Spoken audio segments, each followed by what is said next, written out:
Thank you, Madam General Evaluator. And Shannon, thank you very much for that speech. This was a speech where perhaps it might not instill a whole lot of boudinage, but at least it might get us to think about really what is happening out there. As you mentioned at the beginning of your speech, the objective here was to show that we can empower ourselves to voice our opinions, to make change out in the world, and in this case, speak to City Council. I want to emphasize that this is, you definitely achieved that objective. You spoke with a lot of emphasis, and in fact, I'll talk about in a minute some of the powerful language that you did use. One of the key things that I want to point out is that your video was off, and whether that was intentional or not, I know that nonverbal communication is a very important part of speaking. And I would recommend that we all have our videos on when we are speaking, because there's so much that we could lose through that nonverbal communication.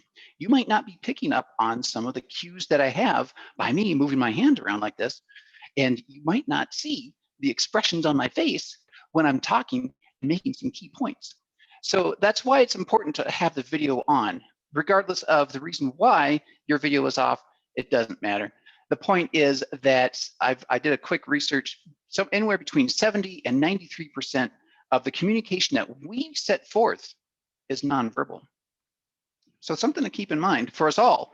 And that's why we as Toastmasters meet as in this Zoom medium or in person. If we, once the time comes, we can do Zoom calls or Toastmasters meetings in person.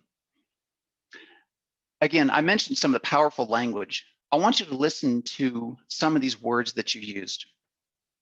Forcing us into poverty. The death count is misleading. The cure is worse than the disease. And there is no emergency. These are very captivating words. And again, it might not necessarily incur a whole lot of boudinage with the rest of the group, but at least it gets us thinking about what we need to hear. And it, again, empowers ourselves. It empowers ourselves to think, to act, and to be the people that we need to be. It was a passionate speech. I encourage you, Shannon, to continue to empower yourselves and teaching us to empower ourselves. Good job.